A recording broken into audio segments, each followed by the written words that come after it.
ప్రార్థన. ప్రేమ నమ్మకం కలిగిన మా గొప్ప దేవ, నీకు వందనాలు, స్తోత్రాలు తండ్రి. గడిచిన దినాలంతట్లో నాయన మమ్మలను మరి నీ సజీవ లెక్కలలో కాచి కాపాడి ఈ రాత్రికాల సమయంలో నా తండ్రి నీ కుమారుడు మా సహోదరుడు సుధాకర్ గారి యొక్క కుమార్తె పుట్టినరోజు సందర్భంగా నాయన ఈ ఏర్పాటు చేసిన ఈ యొక్క మరి సభ నిమిత్తము ప్రార్థించుతున్నాను తండ్రి. జ్ఞాపకం చేసుకోండి. నీ పిల్లలు గర్భఫలం వలన నా తండ్రి మిమ్మల్ని మహిమపరచడానికి నీ మాటలను నా తండ్రి నా ద్వారాగా తెలియజేయాలని ఆశపడ్డారు తండ్రి. జ్ఞాపకం చేసుకోండి తండ్రి. మరి చెబుతుండగా సమయోచితమైన జ్ఞానాన్ని నాకు ఇవ్వండి.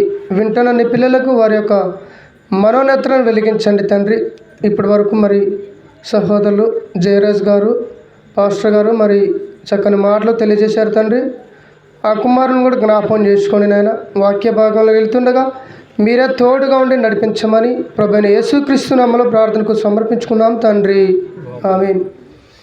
కూడి వచ్చిన మరి సహోదరులు పాస్టర్ గారికి ప్రత్యేకమైన వందనాలు. అలాగే ఇక్కడ కూడి వచ్చిన మీ అందరికీ కూడా ప్రత్యేకమైన వందనాలు తెలియజేస్తున్నాను. ప్రియమైన దేవుని వల్లరా మరి కొన్ని మాటలు మనం దేవుని యొక్క మాటలు మనం ధ్యానించుకుందాము. పాఠాన్ని ఒకసారి మీరు అందరూ మరి రాసుకోవాల్సిందిగా తెలియజేస్తున్నాను. క్రీస్తును ధరించిన క్రైస్తవుడవా లేకపోతే లోకాన్ని పాటించే ఒక అన్యుడివా అని కొన్ని మాటలు మనం ధ్యానం చేసుకుందాము. ఇంతకీ ఈ పాఠాన్ని ఎందుకు పెట్టాల్సి వచ్చిందంటే క్రైస్తవులుగా ప్రతి ఒక్కరూ ఈ పాఠాన్ని నేర్చుకోవాల్సిన అవసరం ఎంతో ఉంది.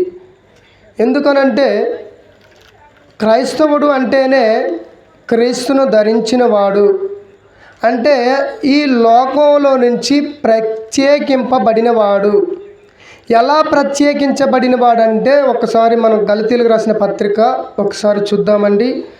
గలతీలకు రాసిన పత్రిక 3వ అధ్యాయము 27వ వచనంలో బైబిల్ గ్రంథంలో అపోస్తులైన పౌలు గారు మరి ఏం చెబుతున్నాడో చూద్దాం ఒకసారి. క్రీస్తులోనికి బాప్తిసం పొందిన మీరందరూ క్రీస్తును ధరించుకొని ఉన్నారు అంటున్నాడు. అపోస్తులైన పౌలు గారు సంఘాన్ని ఉద్దేశించి చెబుతున్న మాట, మీరందరూ క్రీస్తుని ధరించుకున్నారు అంటున్నాడు. ఎలా ధరించుకున్నాం మనం క్రీస్తుని? ఏమండి, మనమందరము సాయంత్రం పనికి వెళ్ళొచ్చిన తర్వాతకి స్నానం చేసినాక ఏం ధరించుకుంటాము? బట్టలు ధరించుకుంటాము కదండి. బట్టలు లేకుండా ఎవరైనా బయటికి వెళ్తారండి? ఎవరు కూడా వెళ్ళరు. బట్టలు లేకుండా బయటకు వచ్చిన అనుకోండి, చూసే వాళ్ళంతకి ఎలా ఉంటుంది? ఏమండి, ఇతను ఏమైనా మైండ్ పని చేయట్లేదా, లేకపోతే ఇతను పిచ్చోడా ఏందని కిందికి మీదకి చూసి నవ్వుకుంటూ వాళ్ళు ఏదేదో మాట్లాడుతుంటారు. అంటే బట్టలు లేకోకుండా బయటికి పోతే మరి ఎంత అవమానకరమో, అలాగే బాప్తిసం తీసుకున్న నీవు ఎవరిని ధరించుకున్నావు? క్రీస్తుని ధరించిన నీవు మరి అలా క్రీస్తులాగా బ్రతుకుతున్నామా? ఈరోజు ప్రతి క్రైస్తవుడుగా పేరైతే పెట్టుకొని బ్రతుకుచున్నారు, కానీ వాళ్ళ బ్రతుకులు మాత్రం క్రీస్తు అనేది కనబడట్లేదు. మరి క్రీస్తులాగా బ్రతకవలసిన మనము ఎలా బతుకుతున్నాం తెలుసా? పేరుకు క్రైస్తవుడును, కానీ బతికేదంతా లోకంలో వాళ్ళు ఎలాగ బతుకుతున్నారో అన్యులు, మనం అలాగనే బతుకుతున్నాము. వాళ్ళకి మనకి ఏమైనా తేడా ఉందంటే ఉంది, కానీ మనం ఆ తేడాను చూపించుకోకుండా వాళ్ళతో పాటు సమానమైన జీవితాన్ని ప్రారంభించాము. క్రైస్తవుడుగా ఈ లోకంలో నుంచి నీవు దేవునిలోకి వచ్చావు. అవండి, లోకంలో అంతకుముందు ఎలా బతికాము? అన్యులు ఎలా బతికారో మనం కూడా అలా బతికాము. అన్యులు ఎలా బతికారంటే వాళ్ళకి నచ్చినట్టుగా బతికారు, వాళ్ళ ఇష్టం వచ్చినట్టుగా బ్రతికారు. ఏమండి, వాళ్ళ జీవితం అంతా వాళ్ళ చేతిలోనే ఉంది. కానీ మనము దేవునిలోకి వచ్చినాక మన జీవితం అంతా ఎవరి మీద ఆధారపడి ఉండాలి? దేవుడి మీద ఆధారపడి ఉండాలి. కానీ ఈరోజు మనం దేవుడి మీద ఆధారపడి బతుకుతున్నామా? ఒక క్రైస్తవుడుగా నువ్వు క్రీస్తును ధరించిన తర్వాతకి క్రీస్తులాగా ఎవరు బతకట్లేదు ఈరోజు. ఏమండి, అవునా కాదా? ఏమండి, మన చెరుమార్ గ్రామంలోనే మనం చూసుకుందాము. క్రైస్తవుడిగా ఒక వ్యక్తి బాప్తీసం తీసుకున్నాండి. కుటుంబంలో బాప్తీసం తీసుకొని సంఘంలో చేర్చబడిన వాళ్ళు ఉన్నారు. ఈ సంఘంలో చేర్చబడిన తర్వాతకి వీళ్ళు ఎలా ఉన్నారంటే ఏమండి, సాయంత్రం వాళ్ళ ఇంటికాడ గృహ కూడిక ప్రార్థన పెట్టించారు. ఏమండి, ఈ ప్రార్థన అయిపోయిన తర్వాతకి తెల్లారు వాళ్ళ ఇంట్లో, ఏమంటే తెల్లారు కాదు, ఒక 10 రోజుల తర్వాతకి వాళ్ళ ఇంట్లో పెళ్లి సందర్భం జరుగుతుందండి. అప్పుడు ఈ పెళ్లి జరుగుతున్న సమయంలో ఏమండి, పెళ్ళి అంతా అయింది, బాగానే ఉంది.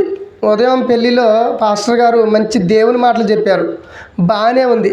కానీ ఈ పిల్లగాన్ని తీసుకుపోయేటప్పుడు వాళ్ళు ఎలా తీసుకుపోతున్నారు ఏమండి, డీజేలు పెట్టుకొని రోడ్డమ్మట ఎగురుకుంటూ తీసుకుపోతున్నారు. మరి ఇంతకీ నువ్వు క్రైస్తవుడివా అన్యుడివా? బైబిల్ ఏమర్థమైంది మనకి? క్రైస్తవుడంటే క్రీస్తును ధరించిన వాడు, లోకములో నుండి ప్రత్యేకింపబడినవాడు.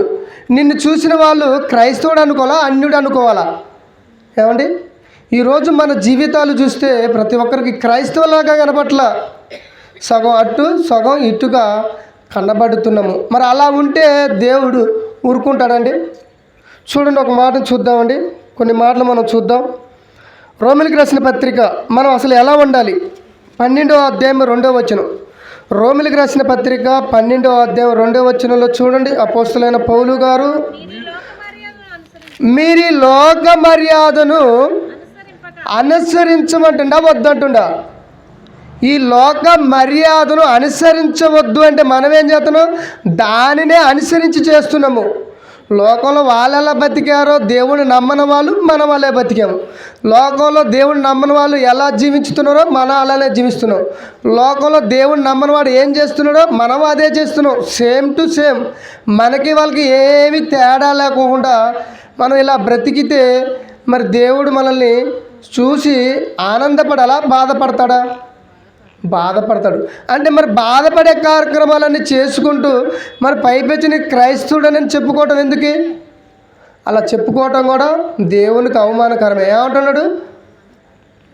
మీరు ఈ లోక మర్యాదను అనుసరింపక ఉత్తమమైనది దేవునికి అనుకూలమై ఉన్నది సంపూర్ణమై ఉన్న దేవుని ఇష్టమేదో పరీక్షించి తెలుసుకున్నట్లు మీ మనస్సు మారాలి.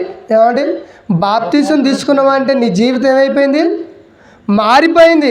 లోకంలో ఉన్నప్పుడు నీ జీవితం పాపంతో నిండిపోయింది. ఏమండి, కల్ముషం అయిపోయింది. కల్ముషంతో ఉన్న నీవు, పాపంతో ఉన్న నీవు యేసుక్రీస్తుని నమ్ముకొని యేసుక్రీస్తుని అంగీకరించి బాప్తీసం తీసుకున్న తర్వాతకి మరలా లోకం వైపు ఎందుకు చూస్తున్నావు? నువ్వు లోకంలో బతికినట్టుగా నువ్వెందుకు బతకాలనుకుంటున్నావు? నీ జీవితం నూతనంగా మారిపోయింది కదా. లోకంలో ఉన్నప్పుడు ఎలా ఉన్నావో దేవునిలోకి వచ్చినప్పుడు అలాగనే ఉంటే ఇక మనం క్రైస్తవులుగా ఎలా చెప్పుకుంటాం చెప్పండి? ప్రియమైన దేవుని వల్లరా, దేవునికి అనుకూలమైన విధంగా మనం బ్రతుకుచున్నామా? ఏమండి, ఇప్పుడు సుధాకరుడు ఏమండి తన భార్య చెప్పినట్టుగా వింటాడు, అంతే కదండి. ఆయన చెప్పినట్టుగా వినాలి, లేదా నేను చెప్పినట్టుగా పక్కంటే ఆమె చెప్పినట్టుగా వింటాడా? కుటుంబంలో ఉన్నప్పుడు తల్లిదండ్రులుగా ఈ పిల్లలు ఏం చేయాలి? తల్లిదండ్రులు ఏది చెప్పితే అదే చేయాలి. అదే కదండి పద్ధతి. అది తండ్రి చెప్పింది అనుకోండి, నువ్వేం చెప్పితే నేనేది చేసేది అని అంటారా? అనరు. కానీ దేవుడికి నచ్చినట్టుగా మరి బ్రతకాలని మనం తెలుసుకుంటున్నామా? తండ్రి నీకేమి ఇష్టము, నీకోసం మేము ఎలా బ్రతకాలి, మేము ఏం చేసి నిన్ను సంతోషపరచాలి అన్న ఆలోచన మాత్రం ఏ ఒక్కరికి లేదండి. ప్రియమైన దేవుని వలన మనమంతా దేవుని నమ్ముకున్న తర్వాతకి దేవునికి నచ్చినట్టుగా బ్రతకాలి. ఒక ప్రియుడు ప్రియురాలకు నచ్చినట్టుగా బ్రతుకుతాడు, అవునా కాదండి? ఒక ప్రియుడు ప్రియురాలకి నచ్చినట్టుగా బ్రతకకపోతే నువ్వు నన్ను ప్రేమించుతున్నావు అని అడిగినప్పుడు ఏమని చెబుతుంది? నేను నిన్ను ప్రేమించుతున్నాను. ఎంతగా ప్రేమించుతున్నానంటే నువ్వు లేకపోతే నేను ఉండలేను అని అంటుంది. మరి దేవుడి విషయంలో అలా ఉంటున్నామా? తండ్రి నీవు లేకపోతే నాకు ఈ బ్రతుకు లేదు, తండ్రి నీవు లేకపోతే నాకు ఈ జీవితం లేదు, తండ్రి నీవు లేకపోతే అసలు భూమి మీద నేను లేను అన్నట్టుగా మనం బ్రతుకుచున్నామా? లేదు ప్రియమైన దేవుడు. ఏదో పేరుకి దేవుని పేరు చెప్పుకొని బ్రతుకుచున్నావా కానీ దేవుడికి నచ్చినట్టుగా ఏ ఒక్కరు బ్రతకట్లేదు ఈ రోజులలో. చూడండి మరొక మాట చూద్దాం. దేవుడు ఇక్కడ ఏమంటున్నాడు? యాకోబు రాసిన పత్రిక 2వ అధ్యాయము 1వ వచనంలో చూడండి ఏమంటున్నాడు. యాకోబు రాసిన పత్రిక 2వ అధ్యాయము 1వ వచనంలో ఏమంటున్నాడు చూడండి. నా సహోదరులారా, మహిమా స్వరూపుడగు మన ప్రభు అయిన యేసుక్రీస్తును గూర్చిన విశ్వాస విషయములో మొహమాటం గలవారై ఉండకుడి. ఏలైనగా చూడండి, ఇది కాదండి, 4వ అధ్యాయం చూద్దాం. 4వ అధ్యాయము యాకోబు రాసిన పత్రిక 4వ అధ్యాయము 4వ వచనం. యాకోబు రాసిన పత్రిక 4వ అధ్యాయం 4వ వచనం చూడండి ఏమంటుంది ఇక్కడ. వ్యభిచారునులారా, ఈ లోక స్నేహము దేవునితో వైరం.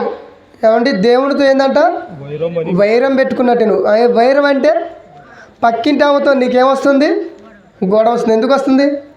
ఇద్దరి మధ్యలో ఏదో తేడా వస్తేనే గొడవ వచ్చింది. ఇప్పుడు దేవునికి మనకి మధ్యలో ఏం జరుగుతుంది?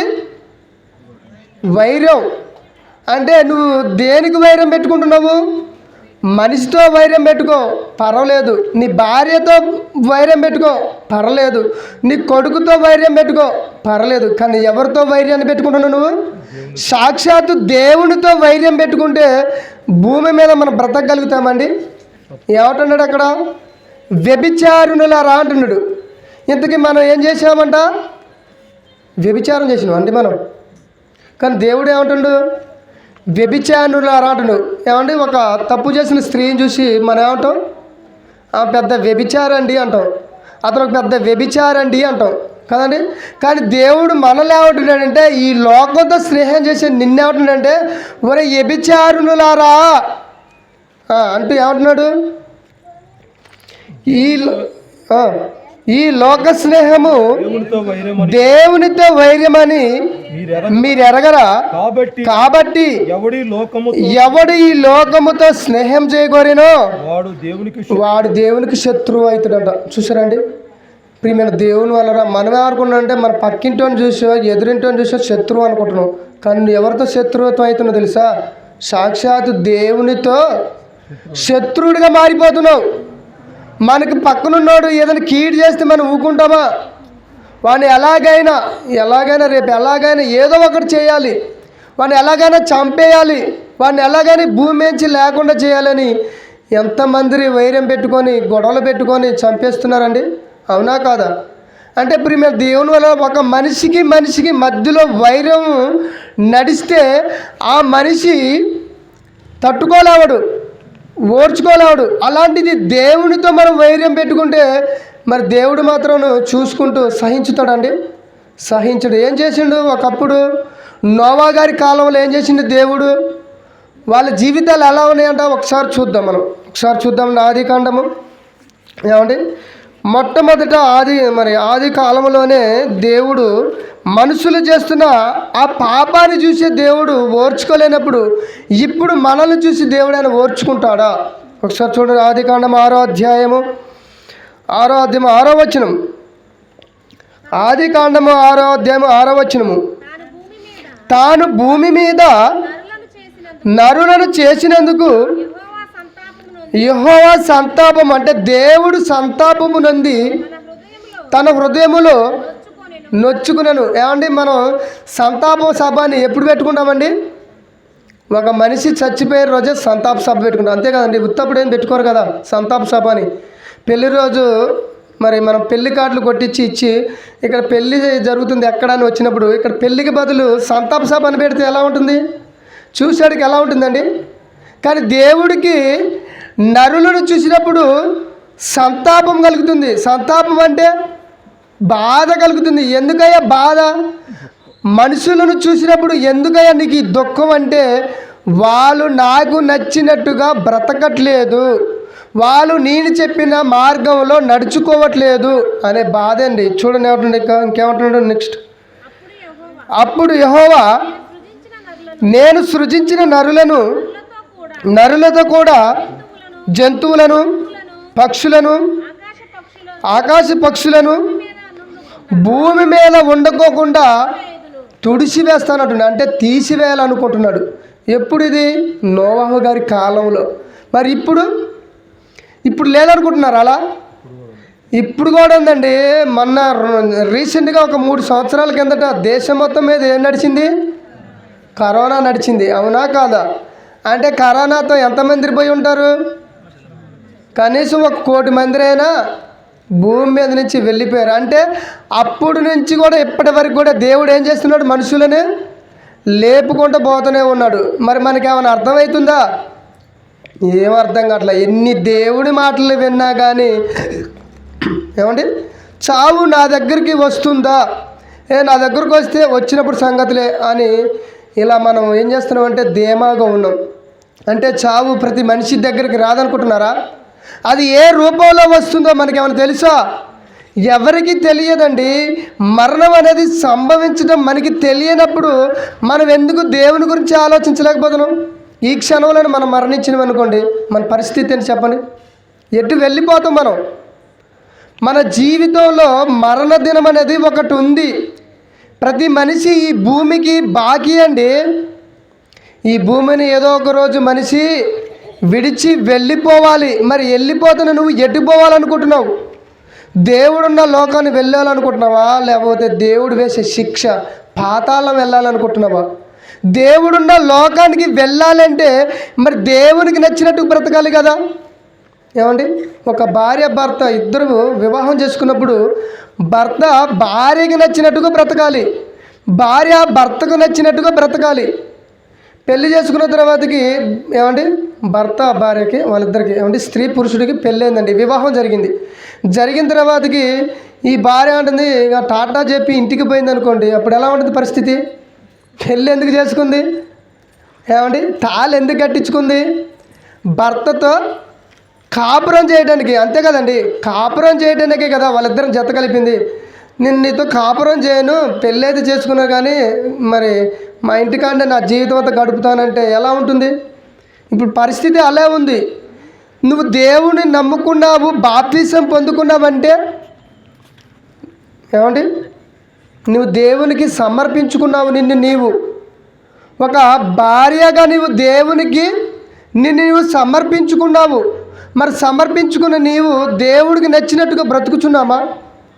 ఆలోచించండి ఒకసారి. మరొక మాటను చూద్దాం. ఏమంటే ఎపిసిలు రాసిన పత్రిక 2వ అధ్యాయము 1వ వచనం చూడండి. ఇక్కడ దేవుడు ఏమంటున్నాడు? ఎపిసిలు రాసిన పత్రిక 2వ అధ్యాయము 1వ వచనం.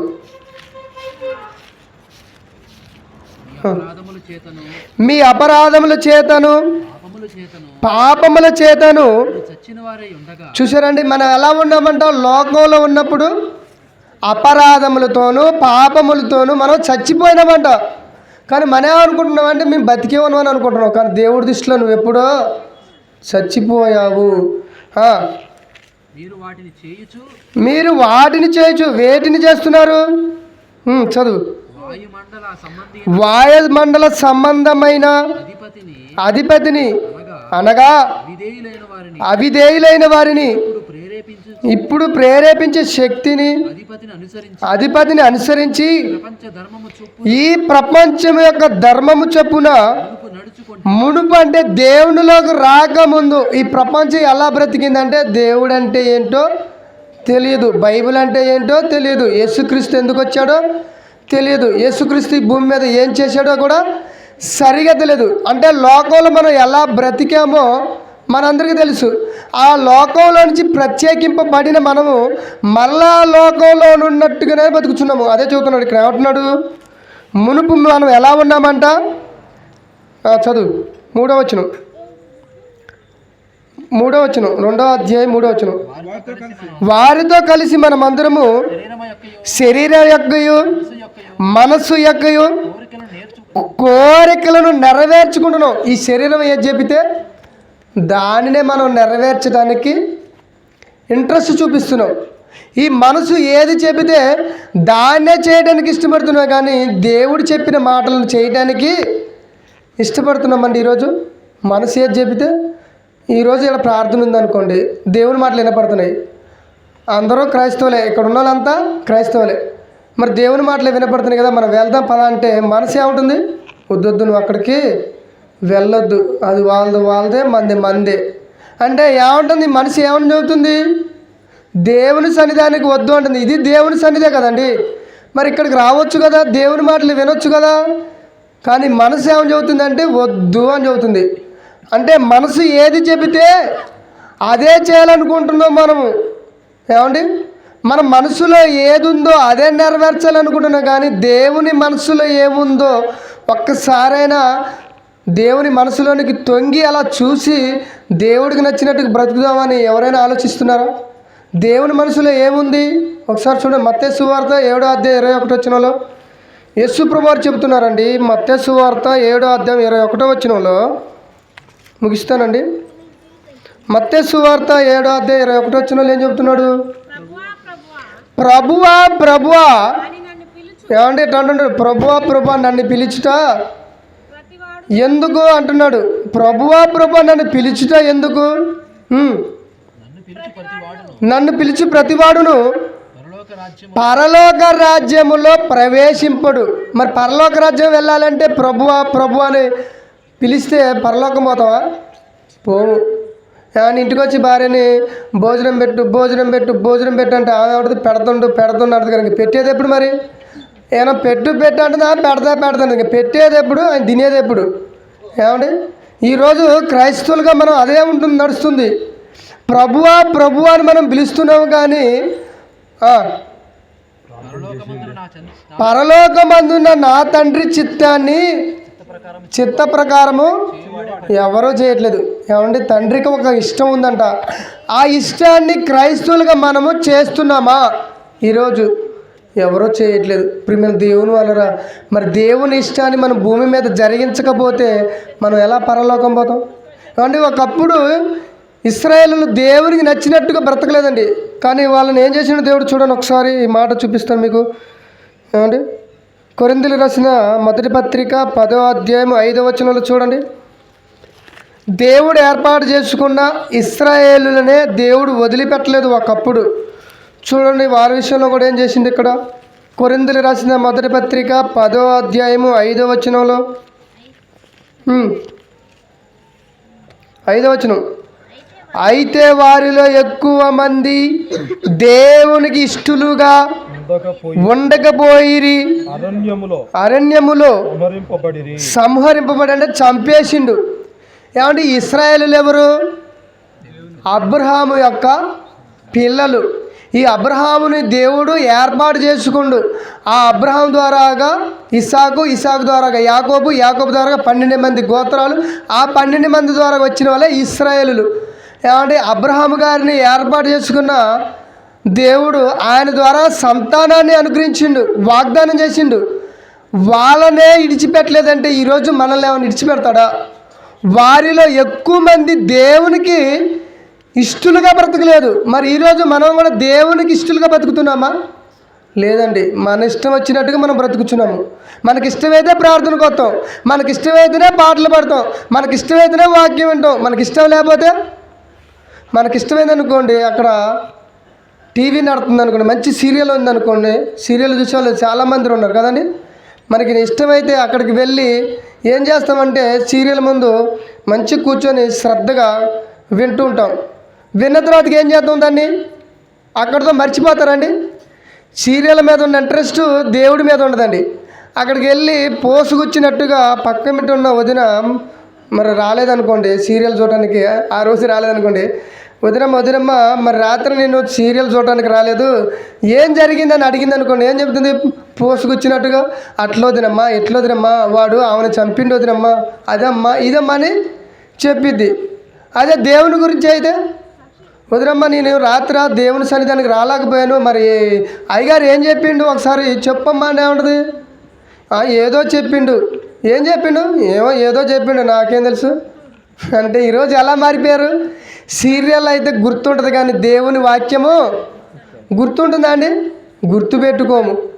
ఏం గుర్తుపెట్టుకున్నాం? బీరోలో మంచిగా ఒక 10,000 ఉన్నాయి అనుకోండి, అవి గుర్తుంటాయి. మంచి మంచి చీరలు ఉన్నాయి అనుకోండి, అవి గుర్తుంటాయి. మంచి బంగారం ఉంది అనుకోండి, అవి గుర్తుంటుంది. కానీ ఏది గుర్తుండదు? వాక్యం గుర్తుండదు మనకి. ఏమండి, అయ్యగారు రాత్రి ఏం చెప్పాడని పక్కింటో ఎవరు అడిగినా కానీ చెప్పే పరిస్థితుల్లో ఈరోజు ఎవరు లేరండి. అంటే మనం ఏం చేస్తున్నాం? విన్న వాక్యాన్ని ఇక్కడనే వదిలి వెళ్ళిపోతున్నాం. మరి ఎప్పుడు నువ్వు మారేది? ఎప్పుడు నీ జీవితంలో దీన్ని అనుభవించుకొని దేవుడికి నచ్చినట్టుగా బ్రతికేది? ఏమండి, వినుకుంటూ పోవటమేనా? ప్రియమైన దేవుని వల్ల దేవుని వాక్యాన్ని వినుకుంటూ పోవటమే కానీ తప్ప దాన్ని ఆచారంలో పెట్టే ఎవరు లేరండి. ఏమంటున్నాడు? ఇంకేమంటున్నాడు చూడండి, 6వ వచనం. వారు ఆశించిన ప్రకారము మనము కూడా చెడ్డవాటిని ఆశింపకుండానట్లు ఈ సంగతులు మనకి దృష్టాంతములుగా ఉన్నాయి. వాళ్ళకి సంభవించినాయి కాబట్టి మనకును సంభవించకుండానట్లు వాళ్ళు ఏం ఆశించారంట? చెడ్డవాటిని ఆశించారు. ఈరోజు క్రైస్తవులుగా మనం కూడా చెడునే ఆలోచిస్తున్నాం, చెడునే పాటిస్తున్నాం, చెడునే మన హృదయంలో తెచ్చుకుంటున్నాం. కానీ మంచిని ఆస్వాదిస్తున్నామండి, ఆస్వాదిస్తున్నాము. మంచి దేవుని వాక్యమే మంచిదండి. ఎంతకమంటే మంచిది ఏమైనా ఉందా భూమి మీద? ఏదీ లేదు. ఇలాంటి మంచి వాక్యాన్ని మనం స్వీకరించాం. దేన్ని స్వీకరించాం? చెడునే స్వీకరించుతున్నాము. చెడే మనం హృదయంలో పెట్టుకుంటున్నాం, ఆ చెడునే ఆలోచించుతున్నాము. ప్రియమైన దేవుని వల్ల మనం ఎక్కడండి మారిపోయింది? బాప్తీసం తీసుకున్నా కూడా దానికి ఫలితం లేదు. నువ్వు బాప్తీసం తీసుకుని కూడా వ్యర్థమైపోద్ది అది. ఎందుకు? నువ్వు దేవుడికి నచ్చినట్టుగా బ్రతకనప్పుడు ఆ బాప్తీసం ఎందుకు నీకు? ప్రార్థన పోవటం ఎందుకు ఇక నువ్వు? అవునా కదండి? ప్రార్థనకు పోతున్నామంటే మన బ్రతుకులు మార్చుకోవడానికి, అంతేనా కదా? పరలోకానికి వెళ్ళటానికి. పనికి పోతున్నామంటే ఎందుకు పనికి పోతున్నారు మీరు? ఉట్టికి చేసిరాడానిక? ఏమండి, కూలికి పోతున్నారంటే ఆడవాళ్ళకి, ఇక్కడ ఉన్న ఆడవాళ్ళందరూ కూడా మిరపకాయలకి పొద్దున్నే లేచి ఏమండి గబగబా పని చేసుకొని మరి క్యారేజ్ కట్టుకొని ఆటో ఎక్కడుందా అని ఎత్తుక్కుంటూ ఆటో దగ్గరికి పోయి ఆటోలో కూర్చొని పనికి పోతాను. ఉదయం అంతా అక్కడ చేసి నీ కూలి అడుక్కోకుండా వస్తున్నారా? ఎవరైనా కూలి అడుక్కోకుండా వస్తున్నారండి? లేదు కదా. మరి అలాంటప్పుడు దేవుని వాక్యాన్ని తెలుసుకున్న మనము, బాప్తీసం పొందిన మనము ఎందుకు అలా బ్రతకలేకపోతున్నాము అంటే, ప్రియమైన దేవుని వల్ల మనకి వాక్యము అర్థం కాలేదు.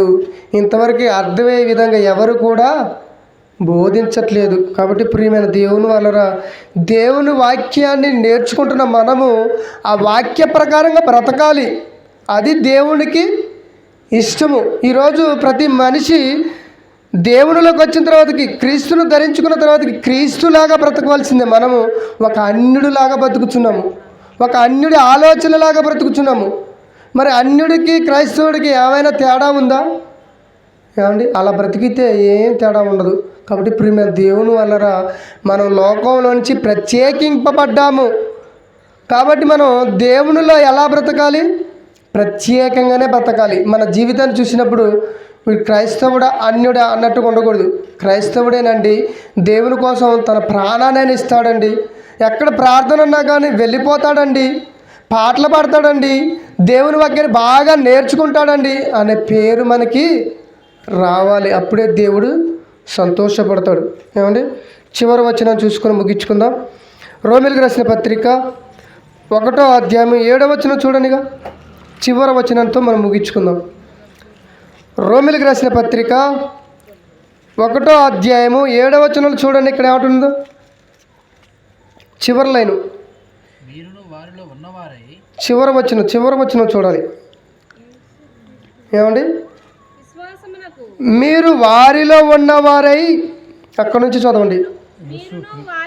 మీరును వారిలో ఉన్నవారై యేసుక్రీస్తు వారుగా ఉండటానికి పిలువబడ్డాం. అన్యుడిగా ఉండడానికి కాదు, యేసుక్రీస్తుగా ఉండటానికి మనము లోకంలో నుంచి ప్రత్యేకింపబడి దేవునిలోకి వచ్చాము. యేసుక్రీస్తు ఎలా బ్రతికిండు? ఆయనలో ఏమైనా పాపం ఉందా? ఆయన ఏమన్నాడు? నాలో పాపం ఉన్నదని మీలో ఎవడు స్థాపించిన అన్నాడు. మరి మనలో ఉదయం నుంచి సాయంత్రం వరకు మనలో ఒక్క పాపమైన ఉంటుంది. ఏంటిది ఆ పాపం? కనీసం ఒక చిన్న అబద్ధమైనా ఆడకుండా ఉండలేము మనం. అవునా కదండి? అంటే మనలో ఏమీ లేదు, యేసు ప్రభువారు లేరు. ఇక్కడ ఏమంటున్న దేవుడు, మీలో ఎవరు కనపడాలి, మనలో ఎవరు కనపడాలి? యేసుక్రీస్తు వారు కనపడాలి. మనల్ని చూస్తే యేసే కనపడాలి తప్ప అన్యుడు కనపడకూడదు. అంటే ప్రియమైన దేవుని వలన మనమంతా యేసుక్రీస్తు వారిలాగా భూమి మీద బ్రతకాలి. అలా బ్రతికి దేవునిని సంతోషపరచాలి. యేసుప్రభువు వారి భూమి మీదకి వచ్చినాక తండ్రి అయిన దేవుడు ఏమన్నా తెలుసా? ఇదిగో ఈయనే నా ప్రియ కుమారుడు, ఈయనందు నేను ఆనందించుతున్నాను అన్నాడు. మరి మనల్ని చూసినప్పుడు ఏమండి, ఒక సుధాకర్ చూసినప్పుడు నా కుమారుడు సుధాకర్ విషయంలో నేను బాధపడుతున్నాను అని చెప్పుకుంటే బాగుంటుందా? సంతోషపడుతున్నానని చెప్పుకుంటే బాగుంటుందా? ఏమండి, ఒక మార్తమ్మను చూస్తే నాకు సంతోషము, ఏమండి, ఒక ఆదాము గారిని చూస్తే నాకు సంతోషము, ఒక సీన్ గారిని చూస్తే నాకు సంతోషము అని దేవుడు చెప్పుకోవాలి కదండి. ప్రియమైన దేవుని వారు అలా చెప్పుకోవాలంటే మన జీవితం యేసుక్రీస్తు వారిలాగా ఉండాలి. అలా ఉంటారని మరి చెప్పుకుంటూ ఈ నా మాటలు ముగిస్తున్నాను. కళ్ళు మూసుకున్నదో ప్రార్థన చేసుకుందాం. ప్రేమ నమ్మకం కలిగిన మా గొప్ప దైవాన్ని కొందనాలు స్తోత్రం.